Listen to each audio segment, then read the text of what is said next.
If they start killing people like they have in the past, I think they're going to get hit very hard by the United States. Iran में जारी भारी विरोध प्रदर्शनों और Venezuela पर अमेरिकी हमले के बाद अमेरिका के राष्ट्रपति डोनाल्ड ट्रंप ने ईरान को कड़ी चेतावनी दी है। ट्रंप ने कहा है कि अगर ईरान में और प्रदर्शनकारियों की जान जाती है तो अमेरिका बेहद बड़ी कार्रवाई करेगा।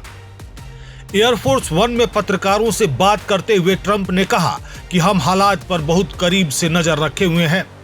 अगर वे पहले की तरह लोगों को मारना शुरू करते हैं तो अमेरिका के तरफ से बहुत जोरदार जवाब दिया जाएगा।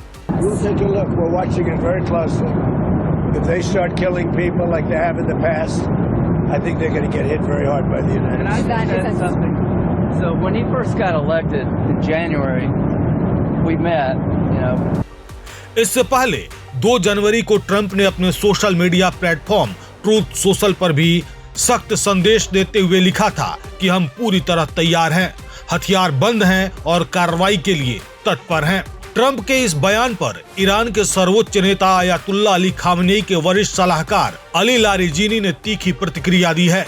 लारिजीनी ने कहा कि अगर अमेरिका ईरान के आंतरिक मामलों में दखल देता है तो इससे पूरे क्षेत्र में अस्थिरता और बढ़ेगी।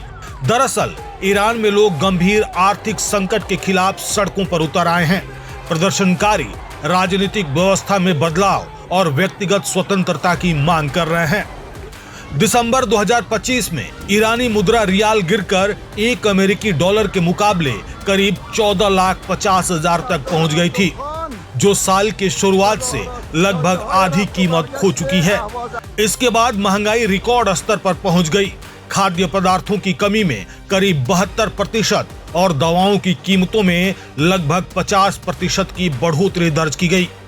हालात तब और बिगड़े जब 2026 के बजट में 62% टैक्स बढ़ाने का प्रस्ताव सामने आया।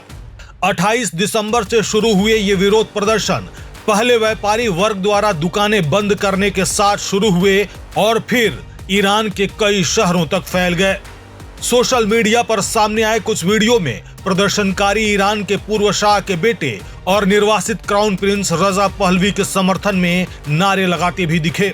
आधिकारिक आंकड़ों के आधार पर अब तक कम से कम 12 लोगों की मौत की पुष्टि हुई है, जिनमें सुरक्षा बलों के सदस्य भी शामिल हैं। ये प्रदर्शन 2022-23 के उस बड़े आंदोलन के बाद सबसे बड़ा प्रदर्शन है। आपको बता दें कि 2022-23 में महसा अमीनी की हिरासत में मौत के बाद बड़े स्तर पर प्रदर्शन हुआ था। इस बीच एक चौंकाने वाला दावा भी सामने आया है। द टाइम्स में प्रकाशित एक खुफिया रिपोर्ट के मुताबिक अयातुल्लाह अली खामनेई ने हालात बेकाबू होने की स्थिति में देश छोड़ने का वैकल्पिक योजना भी तैयार कर लिया है। रिपोर्ट के अनुसार अगर सुरक्षा बल प्रदर्शन दबाने में नाकाम रहे तो खामनेई रूस की राजधानी मॉस्को जा सकते हैं। इजराइल खुफिया एजेंसी में लंबे समय तक काम कर चुके बेनी सब्ती ने कहा कि खामनेई के पास जाने के लिए मॉस्को के अलावा और कोई दूसरा जगह नहीं है। कुल मिलाकर ईरान में जारी संकट अब सिर्फ घरेलू मुद्दा नहीं रहा, बल्कि वह एक बार फिर अंतर्राष्ट्रीय तनाव और संभावित टकराव की ओर बढ़ता दिखाई दे रहा है।